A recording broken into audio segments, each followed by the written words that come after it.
Assalamualaikum warahmatullahi wabarakatuh. Halo insan SMK Nusa Tenggara Barat. Hari ini saya Kabid SMK Dinas Pendidikan dan Kebudayaan Provinsi Nusa Tenggara Barat akan menjelaskan arah pengembangan SMK Nusa Tenggara Barat ke depan. Arah kebijakannya dikenal dengan istilah SMK Gemilang Karya dengan 11 strategi yang ada di dalamnya, dimaksudkan untuk mencapai dua tujuan. Tujuan pertama adalah siswa lulusan SMK harus terampil, siswa lulusan SMK harus kompeten. Kemudian tujuan yang kedua, siswa SMK harus terserap. Nah, terserapnya itu ada tiga. Yang pertama itu dia harus terserap bekerja, terserap melanjutkan studi, dan terserap berwirausaha. Kondisi SMK kita saat ini di Nusa Tenggara Barat, kita memiliki 99 SMK negeri dan 235 SMK swasta dengan total jumlah lulusan per tahunnya 35.000 orang. Nah, 35.000 orang itu jika tidak dia petakan dengan seksama mau kemana dia 35.000 orang itu, maka kita akan gagal mengelola pendidikan kejuruan, gagal dalam menata anak-anak supaya bisa dia bekerja, supaya dia bisa menjadi pengusaha. Maka kami di bidang SMK menerapkan 11 strategi SMK Gemilang Karya. Apa itu? Yang pertama itu SMK kita harus sukses dengan refocusing SMK. Mengapa kita refocusing core SMK itu? Hanya tujuannya untuk memudahkan tata kelola. Tata kelola yang baik itu adalah efektif dan efisien. Tidak mungkin satu sekolah itu melakukan kegiatan pengelolaan pendidikan beraneka ragam jurusan, beraneka ragam jurusan yang tidak ada kaitannya sama sekali. Oleh karena itu, SMK harus dikembalikan ke marwahnya yang semula. Contohnya seperti apa? Misalnya SMK Core Teknologi Rekayasa dan Manufaktur, atau dulu dikenal dengan istilah STM, itu harus dikembalikan mengelola bidang itu. Tidak boleh SMK Core Teknologi Rekayasa dan Manufaktur ada jurusan pertanian di dalamnya. Demikian pula dengan SMK Pertanian, tidak boleh dia mengelola jurusan pertambangan, jurusan listrik, jurusan komputer di dalamnya.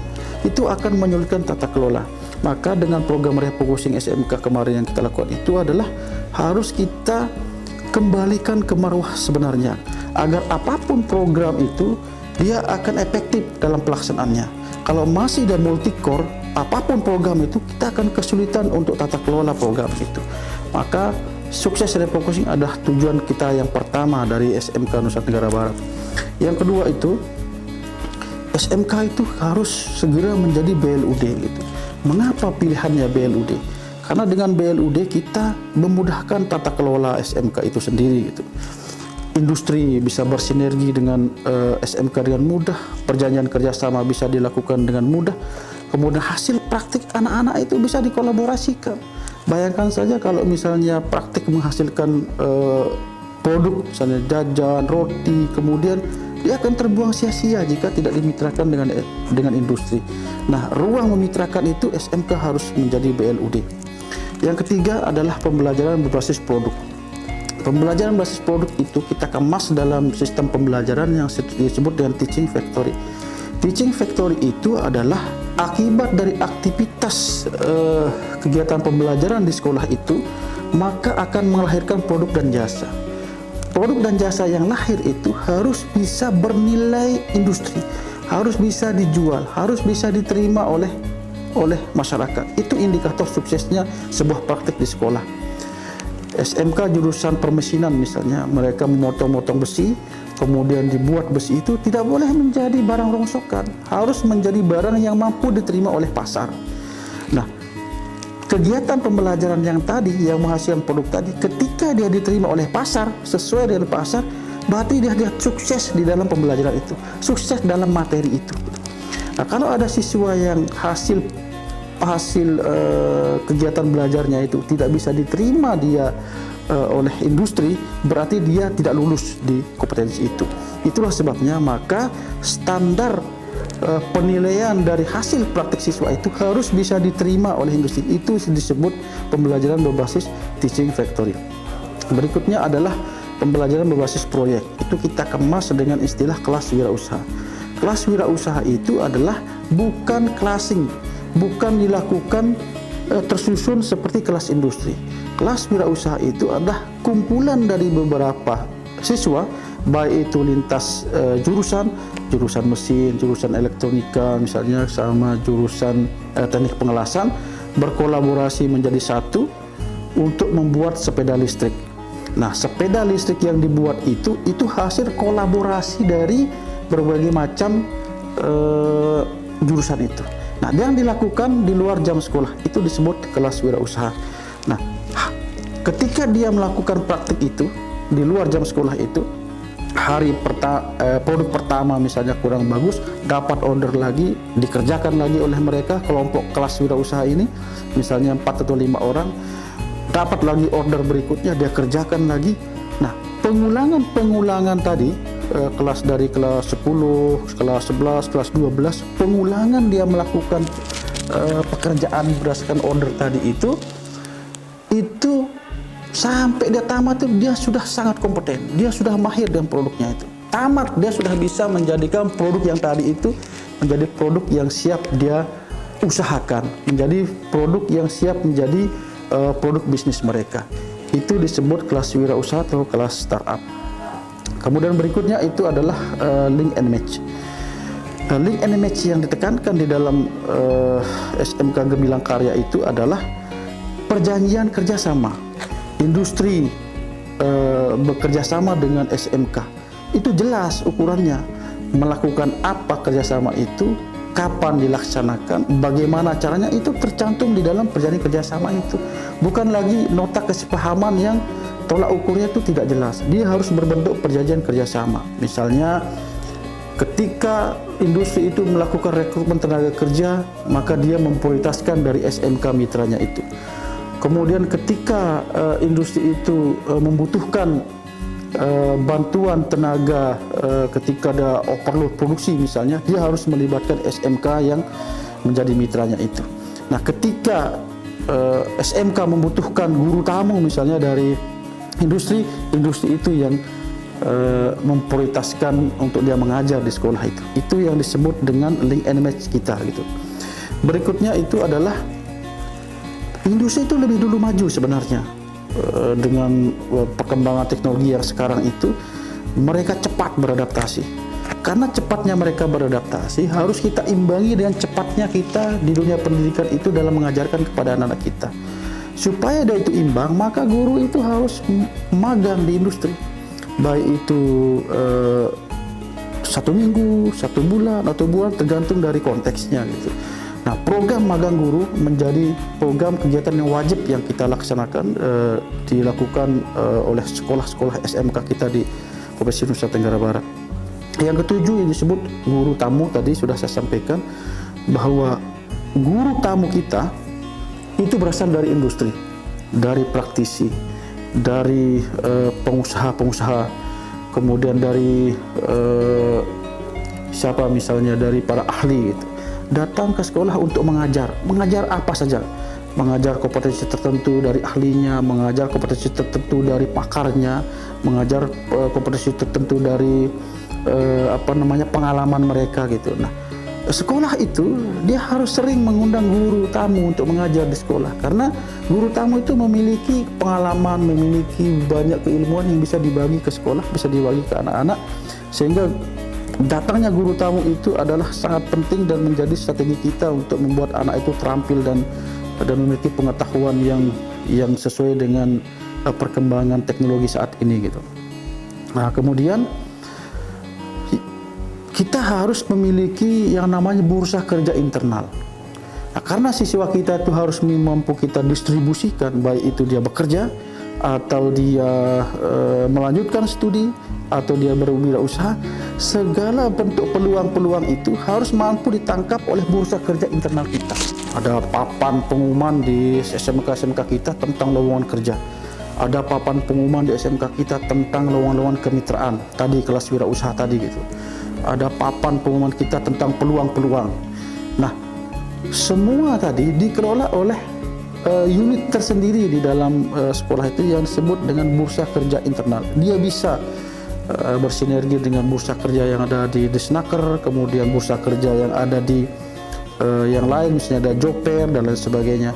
Nah, itu tugas kita dalam rangka membantu lulusan SMK agar bisa bekerja sesuai dengan yang diharapkan. Kemudian berikutnya itulah ada beberapa industri yang membutuhkan siswa atau calon pekerjanya itu bersertifikat. Nah, tidak mungkin kita biarkan lulusan SMK ini mencari sertifikat sendiri-sendiri yang berbiaya mahal, kemudian kesana kemari tidak jelas. Maka di dalam sekolah itu harus kita mampu fasilitasi. SMK harus memiliki lembaga sertifikasi profesi internal. Bentuknya macam-macam. Ada LSPP 1, kemudian lembaga sertifikasi kalau di kemaritiman itu ada Afrupel, itu harus hadir di sekolah. Nah, bentuk penghadiran mereka itu untuk dia hadir lembaga sertifikasi itu harus memiliki syarat-syarat yang ketat juga. Misalnya ada guru yang harus memiliki sertifikat asesor, kemudian sertifikat-sertifikat yang lainnya. Nah, itu menggambarkan kalau SMK itu memiliki lembaga sertifikasi itu sudah kualitasnya sudah baik gitu. Nah, ketika dia punya LSP, kita juga punya lembaga sertifikasi penjaminan mutu internal. Kalau dulu disebut ISO 9001/2008 misalnya. Sekarang itu SPMI atau sistem penjaminan mutu internal silakan dibangun di sekolah. Ada unit BKK, ada unit LSP P1, ada unit SPS, PMI gitu. Itu merupakan perangkat-perangkat yang bisa digerakkan untuk menghasilkan siswa yang terampil dan terserap tadi. Berikutnya itu adalah ada sesuatu yang mulai luntur di siswa lulusan SMK saat ini, itu adalah karakter. Nah, oleh karena itu karakter kerja, karakter disiplin, karakter budaya industri itu harus kita mulai biasakan, dikemas dalam bentuk sabtu budaya atau budaya kerja SMK itu. Misalnya membiasakan diri membersihkan bengkel sebelum bekerja, membersihkan bengkel atau tempat praktik setelah bekerja, kemudian dalam rentang waktu harus maintenance and repair peralatan, kemudian ruang-ruangan itu harus bersih, itu mencerminkan adanya keselamatan kerja dan lain sebagainya. Itu harus dibudayakan di anak-anak kita. Dari sisi pakaiannya dia rapi, kemudian pakai sepatu kerja, pakai kacamata dalam dia bekerja, kemudian beberapa aktivitas-aktivitas yang mampu membiasakan budaya kerja itu. Terakhir dari 11 strategi SMK Gemilang Karya itu adalah seluruh insan sekolah, baik itu orang di kejuruan, gurunya, siswanya, maupun guru-guru adaptif normatif itu harus dia mengenal industrinya. Untuk mengenal itu dia harus kunjungan industri atau disebut wisata belajar. Nah, wisata belajar silahkan. Guru bahasa Inggris, dia bisa melihat tentang perputaran mesin, sehingga pada saat dia mengajar itu dia ada contoh-contoh yang bisa diaplikasikan dengan apa yang dilihat. Seluruhnya, guru matematika, guru fisika, guru adaptif normatif juga jangan tinggal diam. Dia harus mengenal konteks jurusan yang diajar. Dia harus mengenal kemana anak-anak ini nanti dia akan bekerja, sehingga dalam pembekalan anak di materi tertentu itu, di materinya dia bisa menyesuaikan diri, memberikan contoh-contoh pembelajaran sesuai dengan apa yang ditemui nanti pada saat dia bekerja atau setelah dia lulus itu. Nah, keseluruhan dari tadi itu 11 strategi SMK Gemilang Karya itu harus dilakukan di dalam sekolah. Karena kami bidang SMK, kemudian bidang GTK, kemudian instruksi dari Bapak Kepala Dinas akan melakukan evaluasi setiap bulan. Sejauh mana kegiatan-kegiatan ini bisa dilaksanakan oleh kepala sekolah dan jajarannya. Bagaimana bentuk evaluasinya? Evaluasinya itu kami minta bukti pelaksanaan. Ada bukti berupa foto kegiatan, kemudian ada notulensi, ada daftar hadir, kemudian ada surat undangan, kemudian ada surat tugas dan berbagai bukti-bukti administrasi lainnya bahwa 11 strategi itu sudah dilaksanakan dengan baik. Nah, bagaimana dengan sekolah yang kecil yang pembiayaannya tidak mampu untuk melaksanakan berbagai kegiatan yang tadi gitu? Minimal pernah dilaksanakan. Sekolah kecil melaksanakan beberapa kali, 1, 2, 3 kali tidak masalah. Sekolah menengah yang jumlah muridnya 500 sampai 1000 bisa melaksanakan dia sampai 10 kali misalnya dari beberapa kegiatan itu. Nah, sekolah besar siswanya 1000 ke atas tentunya karena siswanya banyak, dia harus bisa melaksanakan kegiatan itu supaya merata, berarti berkali-kali dia dilaksanakan. Nah, itu yang akan kami evaluasi untuk selanjutnya menjadi fokus kita bersama, bahwa inilah perjuangan kita untuk memperjuangkan anak-anak kita, SMK kita, untuk mampu kompeten, kemudian terserap dan terserap bekerja, terserap melanjutkan, terserap berwirausaha. Nah, kondisi tadi terserap itu diharapkan sejalan dengan visi misi Bapak Gubernur dan Wakil Gubernur Provinsi Nusa Tenggara Barat tentang industrialisasi.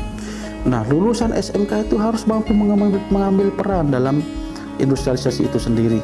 Dia harus mampu menopang pertumbuhan industri kecil dengan teknologi dan kemampuannya. Kemudian ada industri-industri yang membutuhkan skill yang baik, itu sudah mampu diserap. Tidak boleh kita dengan program industrialisasi itu justru SMK menjadi pengangguran dan menjadi penonton di daerah sendiri. Oleh karena itu sejak dini sekarang kita siapkan lulusan SMK kita itu supaya mampu menyerap peluang yang ada. Kita akan punya smelter, kemudian kita punya Mandalika. Di situ berbagai jenis pekerjaan sudah siap menunggu. Kemudian kita punya program industrialisasi dengan olahannya berbagai macam produk unggulan kita yang banyak diolah. Itu membutuhkan sumber daya manusia yang tidak sedikit, membutuhkan sumber daya manusia yang hebat-hebat. Oleh karena itu SMK kita harus segera mempersiapkan diri untuk menuju yang tadi itu. Bapak Ibu kepala sekolah, Bapak Ibu guru yang ada di sekolah, mari kita bahu-membahu bekerja keras untuk mewujudkan siswa terampil dan terserap tadi, karena hanya itulah cara kita untuk sebagai indikator, itulah cara kita, itulah bacaan masyarakat bahwa SMK itu sukses. Suksesnya apa? Sukses anak kita itu bekerja, sukses berwirausaha, dan sukses melanjutkan. Oke, demikian dari saya. Assalamualaikum warahmatullahi wabarakatuh.